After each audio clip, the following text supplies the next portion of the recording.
بسم اللہ الرحمن الرحیم۔ السلام علیکم 9th کلاس، امید ہے آپ خیریت سے ہوں گے۔ آئیے آج کا لیکچر شروع کرتے ہیں۔ ہم نے حصہ نظم پر بات کرنی شروع کی ہے۔ میرے 2 لیکچرز حمد اور نعت کے تشریحات کے آپ کے لیے آپ کے سامنے آ چکے ہیں، اور مجھے یقین ہے کہ وہ آپ کے لیے بہت ہیلپ فل رہے ہوں گے، اور جس میں نے بہت آسان طریقے سے آپ کو تشریحات کرنے کا طریقہ بتایا تھا وتھ پیٹرن۔ آج ہم بات کریں گے پیوستہ رہ شجر سے امید بہار رکھ۔ علامہ محمد اقبال کی یہ نظم ہے، یہ بہت خوبصورت نظم ہے۔ اس کی تشریح جو ہے میں پہلا شعر میں کر رہی ہوں۔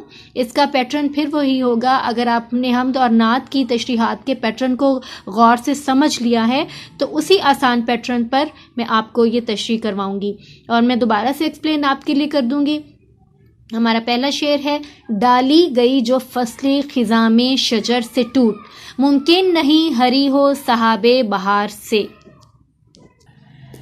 بچوں، تشریح کا طریقہ کار وہی ہوگا۔ سب سے پہلے آپ شعر نمبر دیں گے، جو بھی آپ کا پیپر میں شعر نمبر ہوگا آپ اس کو مینشن کریں گے، شعر لکھیں گے، اس کے بعد حوالہ کلام لکھیں گے، نظم کا عنوان تحریر کریں گے جو کہ پیوستہ رہ شجر سے امید بہار رکھ ہے، اور اس کے بعد شاعر کا نام تحریر کریں گے۔ اتنا پورشن جو ہے یہ لازمی حصہ ہوتا ہے تشریح کا، کیونکہ اس حصے کا 1 نمبر ہوتا ہے، آدھا نمبر اس کا اور آدھا نمبر اس کا، تو 1 نمبر جو ہے اتنے پورشن کا ہوتا ہے، تو یہ لکھنا ضروری ہے۔ اس کے بعد آپ تشریح کی ہیڈنگ دے کر تشریح کا آغاز کریں گے۔ تشریح کا پیٹرن میں آپ کو پھر سے ایکسپلین کر دیتی ہوں کہ میں نے کچھ سلیکٹڈ لائنز لی ہیں تشریح کی، یہ میں آپ کو بھی پڑھ کر بھی سنا دوں گی تاکہ آپ اس کو نوٹ ڈاؤن کر لیجئے گا۔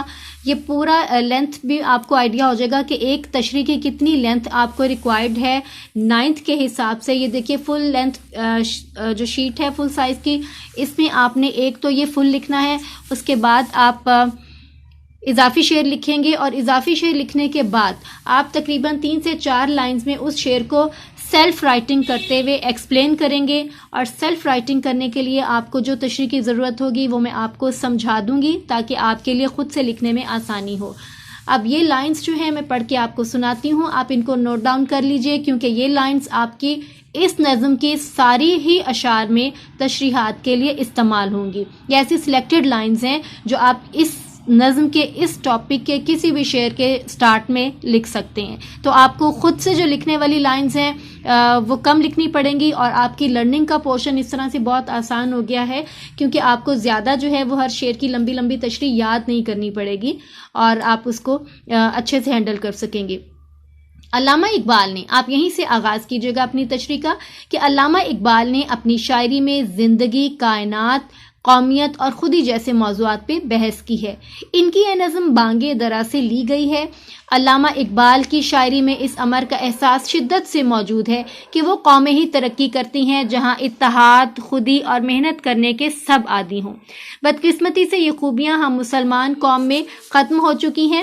فطرت کا اصول ہے کہ کوئی شاخ اگر درخت سے الگ ہو جائے تو پھر وہ کسی صورت ہری نہیں ہو سکتی۔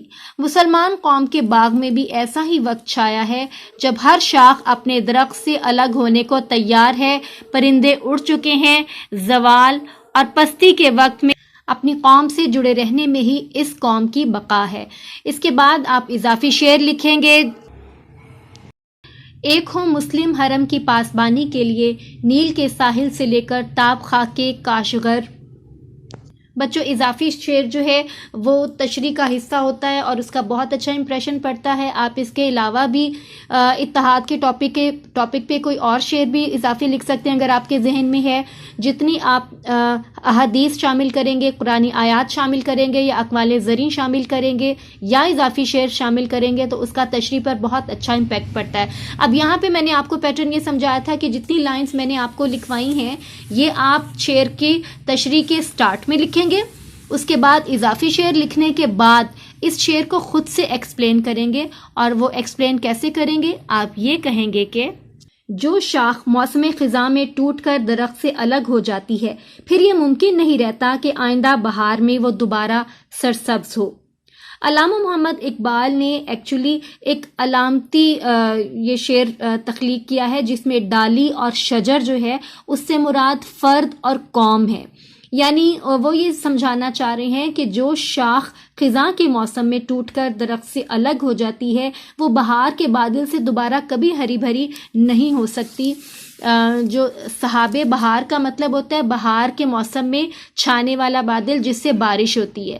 اب اقبال یہ کہنا چاہ رہے ہیں کہ ایک شاخ کی ہریالی اور خوبصورتی درخت سے جڑے رہنے میں ہی ہے.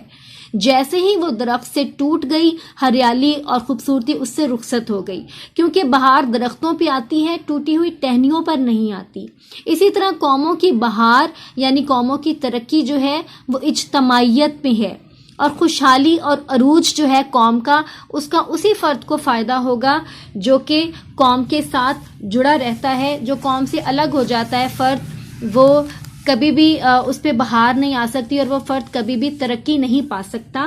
تو جو فرد اپنی قوم سے ناطا توڑ لیتا ہے اس کا انجام وہی ہوتا ہے جو درخت سے ٹوٹی ہوئی شاخ کا ہوتا ہے. اور اس چیز کو ایک اضافی شعر آپ ایسے بھی لکھ سکتے ہیں کہ فرد قائم ربط ملت سے ہے، تنہا کچھ نہیں، موج ہے دریا میں اور بیرون دریا کچھ نہیں. بچوں اس چیز کا خیال رکھیے گا کہ یہ جو دو اضافی شعر میں نے آپ کو بتائے ہیں یہ اینڈ میں نہیں آئیں گے، یہ اس لکھی ہوئی تشریح کے اینڈ پہ آئیں گے، لیکن اس کے بعد میں آپ نے سیلف رائٹنگ کرتے ہوئے 3 سے 4 لائنز میں اس شعر کو خود ایکسپلین کرنا ہوگا جو کہ آپ کو پیپر میں دیا جائے گا. ہمارا اگلا شعر ہے لا زوال عہد خزاں اس کے واسطے، کچھ واسطہ نہیں ہے اسے برگو بار سے. پیٹرن اس کا پھر وہی ہوگا، آپ حوالہ کلام لکھیں گے، نظم کا عنوان لکھیں گے، شاعر کا نام لکھیں گے، تشریح کی ہیڈنگ دیں گے. اس کے بعد میں یہی اضافی لائنز لکھیں گے تشریح کی جو میں نے آپ کو لکھوائی ہیں. یہ ایسی سلیکٹڈ لائنز ہیں جو اس نظم کے کسی بھی شعر کی تشریح کے سٹارٹ میں بڑی آسانی سے آ سکتی ہیں، ان پہ فٹ ہوتی ہیں. یہ میں نے بہت سوچ سمجھ کر یہ لائنز تحریر کی ہیں آپ کی آسانی کے لیے، تاکہ آپ کو ہر شعر کی الگ الگ سے تشریح نہ یاد کرنی پڑے. اور اس کے بعد آپ یہاں پہ اضافی شعر لکھیں گے اینڈ پہ، اور اس کے بعد سے اس کو سیلف رائٹنگ کا ٹچ دیتے ہوئے اینڈ میں 3 سے 4 لائنز آپ نے خود سے لازمی ایکسپلین کرنی ہے. اور اس کے لیے میں آپ کو یہ شعر جو ہے سیکنڈ والا بھی اب سمجھا دیتی ہوں. ہے لازوال عہد خزاں اس کے واسطے، کچھ واسطہ نہیں ہے اسے برگو بار سے، یعنی درخت سے کٹی شاخ مستقل عہد خزاں کا شکار ہو جاتی ہے. اضافی شعر کے بعد آپ یہ اس طرح سے کچھ لکھیں گے کہ درخت سے کٹی شاخ مستقل عہد خزاں کا شکار ہو جاتی ہے اور وہ ہمیشہ کے لیے پھل اور پھول سے محروم ہو جاتی ہے. یعنی جو شاخ موسم خزاں میں درخت سے ٹوٹ کر الگ ہو جاتی ہے وہ آگے آنے والی بہار میں کبھی بھی ہری نہیں ہو سکتی. وہ کیسے ہری ہو سکتی ہے؟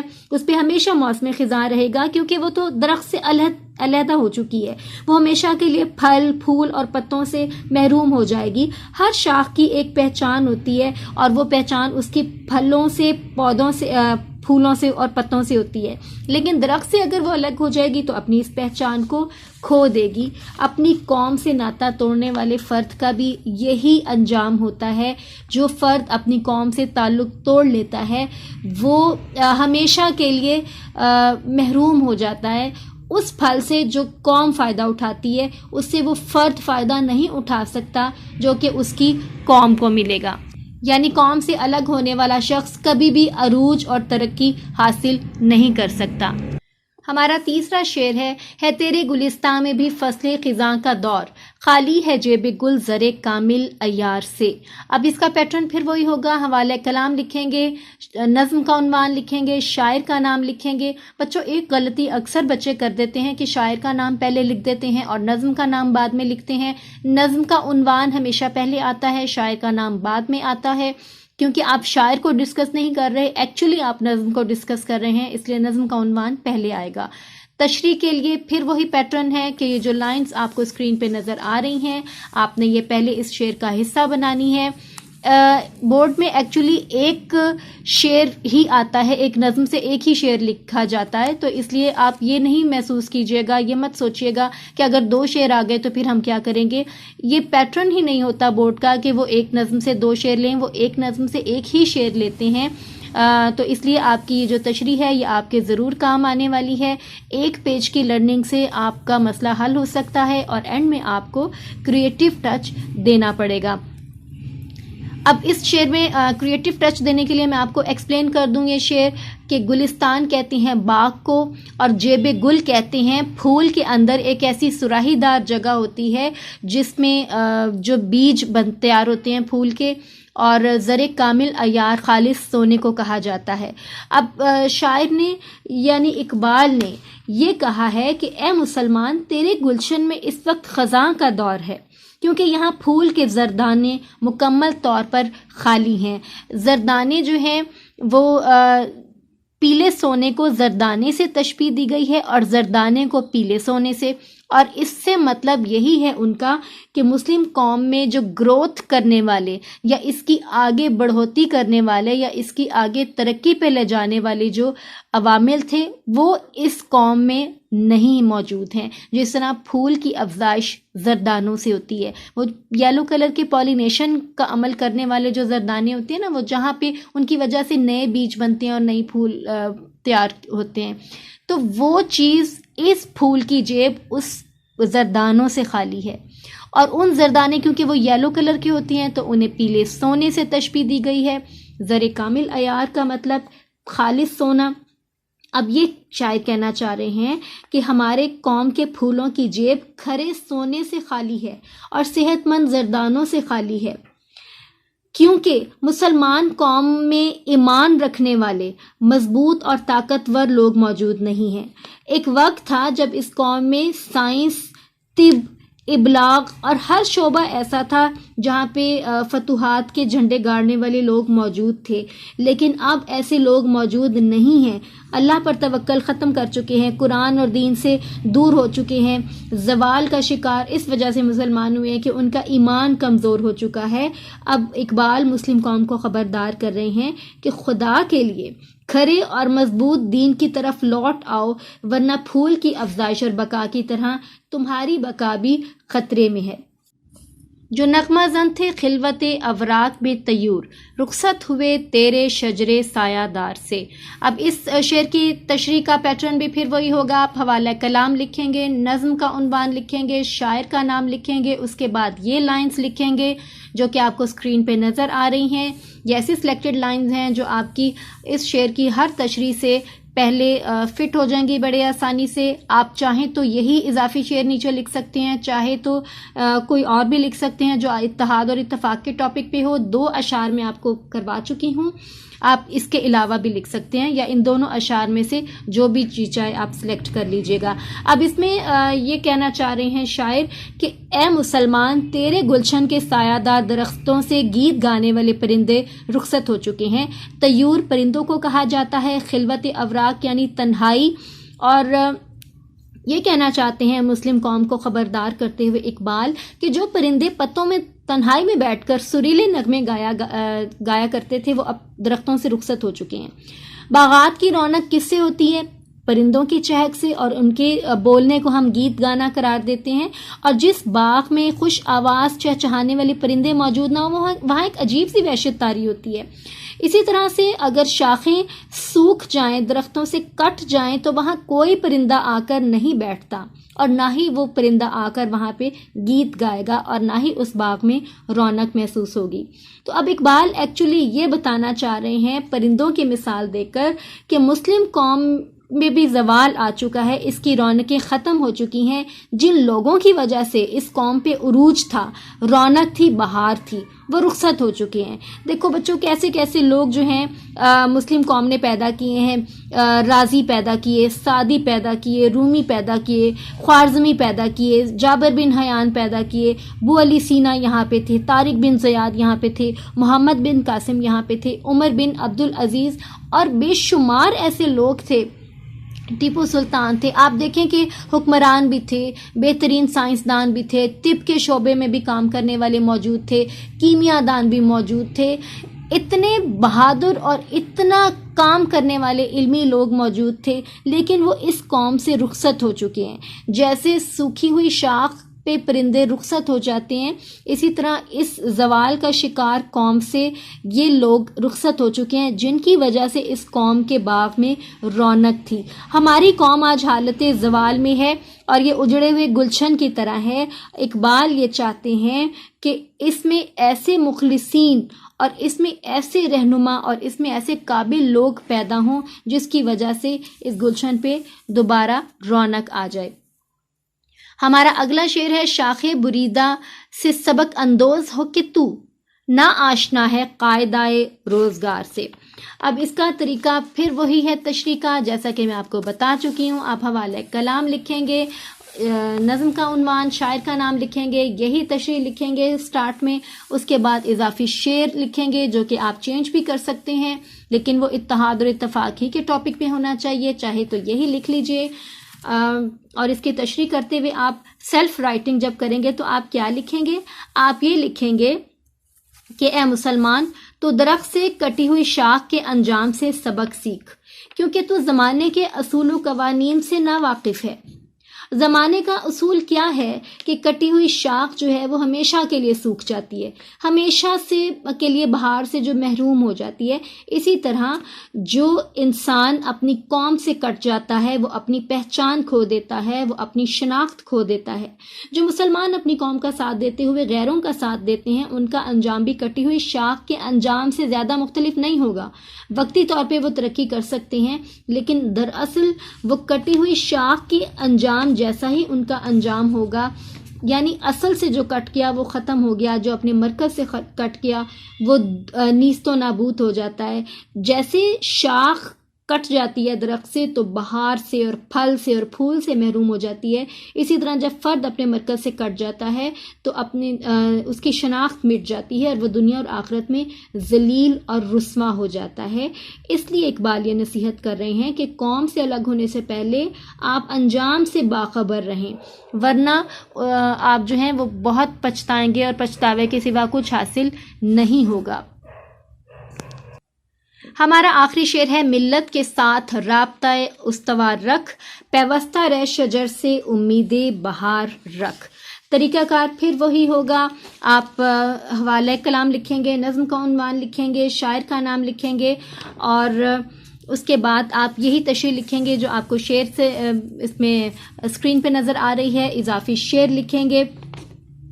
اضافی شعر آپ یہ بھی لکھ سکتے ہیں جو کہ میں اب پڑھ رہی ہوں، فرد قائم ربط ملت سے ہے تنہا کچھ نہیں، موج ہے دریا میں اور بیرون دریا کچھ نہیں۔ آپ یہ اضافی شعر لکھ سکتے ہیں، اور اس کے بعد سے آپ نے سیلف کریٹیو رائٹنگ لکھتے ہوئے آپ نے کیسے اس کی تشریح کرنی ہے، آپ یہ لکھیں گے کہ اپنی قوم کے ساتھ ہر حال میں اے مسلمان تو مضبوطی سے جڑا رہ، اور بہار یعنی ترقی کے لیے پر امید رہ۔ جس طرح کٹی ہوئی شاخ کا کوئی مستقبل نہیں ہوتا، اس لیے اسی طرح سے قوم سے ناطہ توڑنے والے کا بھی کوئی مستقبل اور شناخت نہیں ہے۔ اس لیے اقبال یہ سمجھانا چاہ رہے ہیں کہ اپنی قوم کا ساتھ چھوڑ کے مت جائیں، بلکہ ہر حال میں قوم کے ساتھ مضبوطی سے جڑے رہیں، اسی میں ہماری سلامتی اور بقا ہے۔ آپ یہاں پہ حدیث شریف کا حوالہ بھی دے سکتے ہیں کہ مسلمان قوم کی مثال ایک عمارت کی سی ہے جس کی ہر اینٹ دوسری اینٹ کو مضبوط کرتی ہے، اور قوم کا ساتھ دینے سے قوم بھی مضبوط ہوتی ہے، فرد خود بھی مضبوط ہوتا ہے۔ قوم کا ساتھ دینے سے مراد یہ ہے کہ ہر فرد اپنے اپنے دائرے میں رہتے ہوئے اپنے فرض کو ایمانداری سے انجام دے۔ ہر فرد کی یہ سوچ ہونی چاہیے کہ وہ اپنے فرائض سے غفلت نہیں برتیں، بدعنوانی نہیں کریں، جھوٹ نہیں بولیں، دھوکہ مت دیں، رشوت اور سفارش کی طرف مت جائیں۔ یہ ایسی برائیاں ہیں جن سے افراد قوم کے ساتھ رہتے ہوئے بھی قوم کو کمزور کر رہے ہوتے ہیں، رہتے وہ اس قوم کے ساتھ ہیں بظاہر، لیکن وہ ساتھ غیر اقوام کا دے رہے ہیں کیونکہ ان کے مقاصد پورے ہو رہے ہوتے ہیں۔ جیسے جیسے مسلم قوم زوال کا شکار ہوگی اور اس میں انتشار پھیلے گا، بے چینی پھیلے گی، تو مقاصد جو ہیں وہ غیر مسلم اقوام کے پورے ہوں گے۔ اس لیے صحیح معنوں میں آپ قوم کا ساتھ دیں۔ قوم کا ساتھ چھوڑنے کا مطلب یہ ہرگز نہیں ہے کہ آپ کہیں دوسرے ممالک میں جا کر شفٹ ہو جائیں اور وہاں رہنے لگ جائیں۔ ایکچولی یہ سمجھانا چاہ رہے ہیں اقبال کہ آپ اپنے عملوں کے ساتھ ایسا ثبوت مت دیں جس سے آپ غیر مسلم اقوام کا ساتھ دے رہے ہیں. اگر آپ رشوت کھا رہے ہیں تو آپ غیر مسلم اقوام کا مقصد پورا کر رہے ہیں. اگر آپ یہاں پہ دھوکہ دہی یا سفارش کا کلچر پروان چڑھا رہے ہیں، یا یہاں پہ ملاوٹ کر رہے ہیں، یا آپ بدعنوانی کر رہے ہیں، فرائض سے غفلت کر رہے ہیں، تو دراصل آپ اپنی قوم کے ساتھ رہتے ہوئے بھی اپنی قوم کا ساتھ نہیں دے رہے بلکہ غیر مسلموں کا ساتھ دے رہے ہیں. آپ کو اقبال یہ سمجھانا چاہ رہے ہیں کہ صحیح معنوں میں اپنی قوم کا ساتھ دیں، موجودہ زوال سے مایوس نہ ہوں بلکہ اللہ کی رحمت سے پر امید رہیں. وہ دن دور نہیں ہے کہ ہم اپنا کھویا ہوا وقار مقام اور مرتبہ حاصل کر لیں گے، لیکن اس کے لیے ضروری ہے کہ ہم اپنی ملت کے ساتھ رابطہ قائم رکھیں، مضبوط رکھیں اور مایوسی اور نا امیدی کا ہرگز شکار نہیں ہو. مجھے پورا یقین ہے کہ یہ تشریح آپ لوگوں کو اچھی طرح سے سمجھ آ گئی ہوگی. اتنا آسان طریقہ مجھے پورا یقین ہے کہ آپ لوگوں نے کہیں اور نہ دیکھا ہوگا نہ سنا ہوگا. یہ آپ کی وہ سلیکٹڈ لائنز ہیں جو بہت محنت کے ساتھ میں نے علیحدہ کی ہیں اور آپ کے بہت کام آنے والی ہیں، اور آپ کی جو لرننگ کا کام ہے وہ بہت زیادہ آسان ہونے والا ہے ان لائنز کو یاد کر کے. اب میں آپ کو مشقی سوالات بتا رہی ہوں. مشقی سوالات آپ کو اس لیے بتانے ضروری سمجھتی ہوں میں کیونکہ عموماً آپ لوگ مشقی سوالات کے جواب جو ہیں وہ ایک لائن میں لکھ کر فارغ ہو جاتے ہیں. آپ کی کلاس کا سٹینڈرڈ ایسا نہیں ہے کہ آپ ایک لائن میں جواب لکھتے ہیں اور آپ کو 2 نمبر مل جائیں. آپ کو ایک ایک نمبر کر کے ایگزامینر سے حاصل کرنا ہے، تو آپ کے لیے ایک ایک نمبر کی بہت زیادہ اہمیت ہے. تو آپ اس کو بالکل معمولی مت سمجھیے گا. ایک لائن میں جواب کافی نہیں ہوتا، کم از کم 2 سے 3 لائنز میں پراپر جواب ہونا چاہیے اگر آپ کو 2 نمبر چاہیے. اس کے لیے آپ کو، جو کہ میں نے جتنی بھی ہیلپنگ بکس دیکھی ہیں اس میں ایک ایک لائن میں ہی جواب دیا گیا ہے، جو کہ ناکافی ہوتا ہے. اور عموماً یہ چھوٹی چھوٹی ریزنز ہوتی ہیں جس کی وجہ سے آپ کے ایگزامس میں نمبر جو ہیں وہ کم آتے ہیں. موسٹلی لوگوں کے اردو میں نمبر کم آتے ہیں، تو آپ کی یہ چھوٹی چھوٹی ریکوائرمنٹس جو ہوتی ہیں ان کا خیال رکھنے سے آپ اپنے نمبر بہتر کر سکتے ہیں. آپ کا پہلا سوال ہے کہ اقبال نے ڈالی اور شجر سے کیا مراد لیا ہے. اب آپ عام طور پر اس کا جواب صرف اتنا ہی لکھ کر مطمئن ہو جاتے ہیں کہ اقبال نے ڈالی اور شجر سے مراد قوم لیا ہے، لیکن اگر آپ اس کو تھوڑا سا ایکسپلین کر دیں تو آپ کا جو آنسر ہے وہ کافی بہتر ہو سکتا ہے. اقبال نے ڈالی اور شجر سے مراد فرد اور قوم لیے ہیں. جیسے ڈالی شجر سے ٹوٹ کر دوبارہ ہری نہیں ہو سکتی، ویسے ہی فرد قوم سے الگ ہو کر ترقی نہیں کر سکتا. ہمارا سیکنڈ کویسچن ہے کہ عہد خزاں کس کے واسطے لازوال ہے. اس کا آنسر بھی پراپر یہی لکھیے گا، اس کی ہیڈنگ دیجیے گا عہد خزاں کا زوال. ہیڈنگز بنانی بہتر ہوتی ہیں. عہد خزاں ٹوٹی ہوئی ٹہنی کے لیے لازوال ہو جاتا ہے. درخت سے کٹی شاخ ہمیشہ کے لیے پھل اور پھول سے محروم ہو جاتی ہے. عام طور پہ اسٹوڈنٹ جو ہے وہ اتنا ہی لکھ کر فارغ ہو جاتے ہیں کہ عہد خزاں ٹوٹی ہوئی ٹہنی کے لیے لازوال ہوتا ہے، لیکن اگر آپ اس کو پراپر ذرا 2 سے 3 لائنز میں لکھ دیں گے تو آپ کا آنسر بہتر تیار ہو جائے گا اور ایگزامینر کو جو ہے وہ نمبر کاٹنے کا موقع نہیں دینا چاہیے. ہمارا تیسرا سوال ہے کس کے گلستان میں فصلی خزاں کا دور ہے. اس کی ہیڈنگ بنائیے گا فصلی خزاں کا دور. مسلم قوم کے گلستان میں فصلی خزاں کا دور ہے، یعنی مسلمان قوم عروج کھو کر زوال کا شکار ہو چکی ہے. ہمارا اگلا سوال ہے جیب گل کس چیز سے خالی ہے. جیب گل کا خالی پن اس کی ہیڈنگ ہو سکتی ہے. جیب گل زر کامل عیار سے خالی ہے، یعنی پھول کی افزائش کرنے والے پیلے زردانوں سے جو خالص سونے کی طرح تھے ان سے خالی ہے.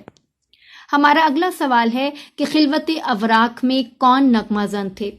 آپ آنسر لکھتے ہوئے کویسچن کا نمبر ضرور ڈالیے گا، اس کو اچھے سے پریزنٹیشن کے ساتھ لکھیے گا. ہیڈنگ بنائیے گا نغمہ زن طیور، اور اس کے بعد آپ اس کو لکھ سکتے ہیں کہ خلوت اوراق میں طیور نغمہ زن تھے، یعنی گیت گاتے ہوئے پرندے جو اس سایہ دار شجر سے رخصت ہو چکے ہیں. ہمارا اگلا سوال ہے کہ ہمیں کس چیز سے سبق اندوز ہونا چاہیے. سبق اندوز ہونے والی چیز ہمیں شاخ بریدہ یعنی ٹوٹی ہوئی شاخ سے سبق سیکھنا چاہیے جو ہمیشہ کے لیے تازگی و زندگی سے محروم ہو جاتی ہے. امید بہار کے لیے کس بات کی ضرورت ہے. امید بہار کے لیے ٹہنی کا شجر سے یعنی فرد کا قوم سے جڑے رہنا ضروری ہے. اس کے برعکس بہار کی کوئی امید نہیں. یہاں تک تو ہمارے مشقی سوالات تھے جو کہ میں نے 2 سے 3 لائنز میں کوشش کی ہے ان کا آنسر دینے کی. آپ بھی ایسے ہی نوٹ ڈاؤن کر کے یاد کر لیجئے گا. مرکزی خیال مناسب طریقے سے مناسب لینتھ کا میں نے یہ اس ورڈنگ میں لکھا ہے، یہ بھی آپ کے کام آئے گا. آپ نظم کا عنوان مینشن کیجئے گا، اس کے بعد شاعر کا نام مینشن کیجئے گا، مرکزی خیال کی ہیڈنگ دیجئے گا.